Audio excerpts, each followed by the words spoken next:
If you're like me and use or want to use a teleprompter when you're recording more complex videos, the Moman MT12 teleprompter might be for you. But keep watching because it's also got one major flaw. Let's talk about it.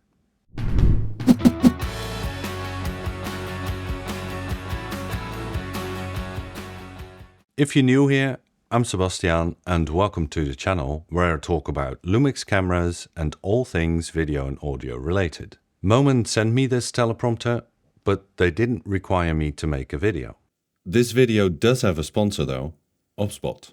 More about them later. When I started my channel back in 2021, I quickly discovered that I needed some sort of teleprompter for more technical videos. So I made this cardboard thing with a piece of thin glass in it, with the intention of using it once or twice and then replace it with something better. Well, I ended up using it for years because it was functional, kinda, and I had other priorities in terms of investments. But I've been wanting to get a proper one for a long time.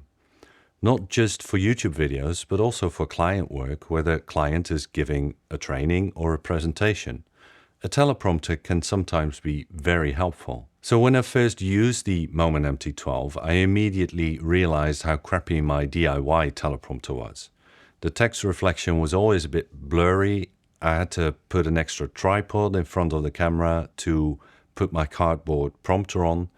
There were no clamps for my iPad, and it was hard to read from a distance. The MT12, on the other hand, is really solid. It's highly unlikely that it's ever going to break.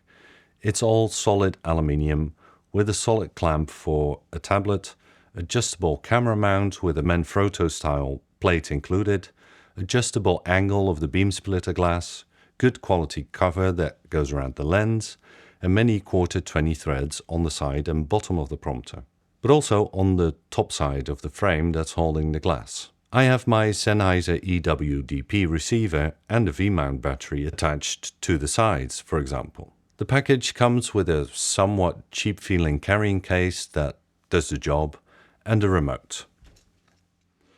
More about this in a second. It's meant to be used with a tablet and it fits tablets up to 12.9 inch. So if you're using a 12.9 inch iPad Pro like I am, it fits and it's being kept in place solidly by the lockable clamp. I use the Moman MT12 with my Lumix cameras to record my videos. But for my online video meetings, I use a much smaller camera made by OBSBOT. Meet the Meet 2.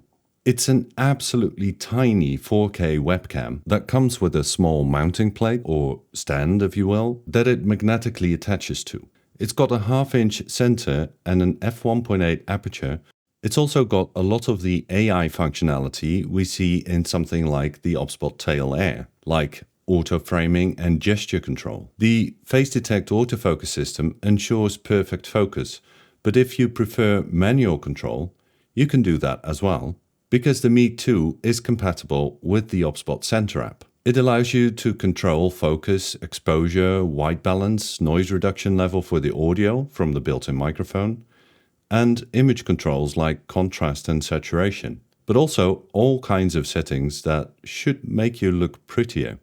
If you want to step up your video quality for online meetings, but need something small and easy to use, plug and play basically, with any video conference service, the Meet 2 is great.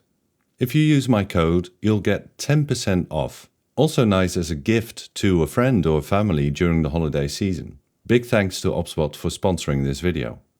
Moman says that the text should be readable up to 5 meters away, and in my testing, that seems about right. And the text reflection is sharp. So far, so good. But now let's talk about the Moman Prompter app and the remote. The app is super basic, which could be fine if it wasn't for one major flaw that I'll get to. You can write or paste the text into it, rotate the screen, mirror the text, and adjust some very basic settings like font size and color, speed and countdown. But there's one more setting which has the major flaw, width adjustment. When I'm relatively close to the prompter, I like to have the text scroll by in quite a narrow band, because if I have it very wide and I'm close to the prompter, the viewer can notice that I'm reading from left to right all the time. If it's very narrow, it's hardly noticeable. However, the Moman app only allows for 2 settings, namely wide and a bit less wide. Not narrow enough for me and no option to adjust it any further. This one flaw makes the app kinda useless for me and at the same time renders the remote useless as well, because the remote only works with Moman's app. If I use my preferred teleprompter app, the remote doesn't do anything. However, if used with Moman's app, the remote works fine. It allows you to start and stop, scroll up and down, control the speed, and that's basically it. Overall, I like the Moman MT12 for its solid, durable build and the quality glass. But I think for the price at the time of recording, $149.95 US, the app could have been a lot better. Or they should have allowed for the remote to work with different apps. So what do you think about this Moman MT12? Do you even use a teleprompter? Let me know in the comments. There's a link to the MT12 in the description if you want to check it out. I hope this video was helpful. If so, please give it a like and subscribe to the channel and maybe hit that notification bell. And I hope to see you next time. Thanks for watching.